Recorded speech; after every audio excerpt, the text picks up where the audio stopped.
c'est Chantal, j'espère que ça va bien. Mais oui, je me suis changée de costume. Tantôt, j'avais dit l'abeille. Attrape, oublier, voilà, relance.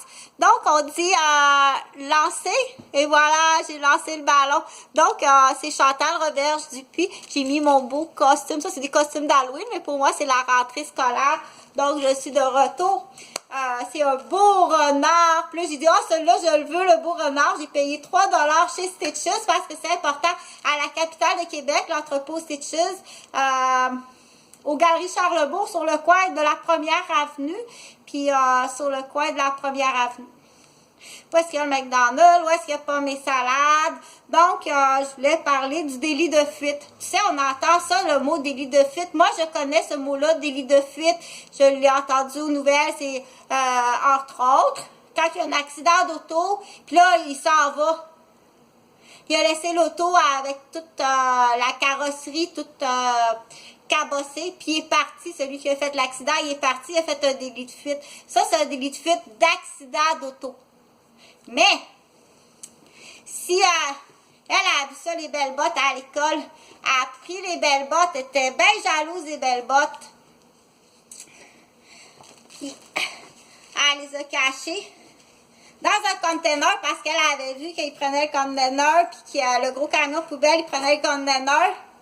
Elle a mis les belles bottes de son amie aux poubelles parce que là, elle a vu que le camion vert du conteneur, il venait chercher les poubelles, puis les belles bottes de son ami étaient des poubelles. Puis ils sont partis avec les bottes. Le délit de fuite, c'est celui qui est parti avec les bottes? Non! Le délit de fuite, c'est celui qui a mis les bottes dans la poubelle. On dit rusé comme un renard. Rusé comme un renard, mais c'est pas gentil, ça. Là, le juge Brossadin va dire, je sais, moi, c'est qui le délit de fuite? C'est celui qui est parti avec le camion vert. Ben non, il sait pas, lui, que les bottes sont là. Donc, ce que je voulais dire, parce que là, je veux que tu apprennes le mot délit de fuite, c'est pas juste pour les voitures, puis c'est pas juste celui qui est parti avec les bottes non plus. Il faut être plus rusé que ça, OK, pour comprendre. Puis, on dit, là, si... ce que tu dois faire prime abord, c'est dire, je suis en délit de fuite. Donc, je vais aller offrir à la victime une compensation. Je vais lui acheter d'autres bottes pareilles. Puis, s'il y a eu des conséquences, elle a eu mal aux pieds parce qu'elle est retournée chez elle nu-pied, je vais faire soigner tes pieds, puis je vais t'acheter une autre paire de bottes.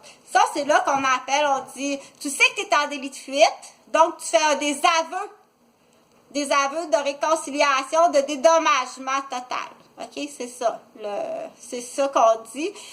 Sinon, si je suis obligée de courir après toi et dire, hey, tu vas me payer mes bottes. Je sais que c'est toi qui a fait ça. J'ai les preuves. Tu vas me payer les bottes, puis tu vas me payer blessure au pied. Puis après coup, il veut pas. Pire que ça, il a pris un couteau puis il a coupé tes deux joues comme ça, puis ta langue pour pas que tu sois capable de dire que c'est lui qui a coupé, qui a pris les bottes. Tu comprends? Que là, c'est comme, qu'est-ce qu'on fait à ce moment-là? Il est en délit de fuite de son premier crime. Après coup, il veut pas que tu le dises. Il continue, OK? Donc là, c'est pas juste tu me rachètes des bottes puis tu payes des bobos pieds parce que tu as essayé en plus de me faire mal encore plus. Donc, il s'en va en prison. Ben oui, tu t'en vas en prison. Bye bye!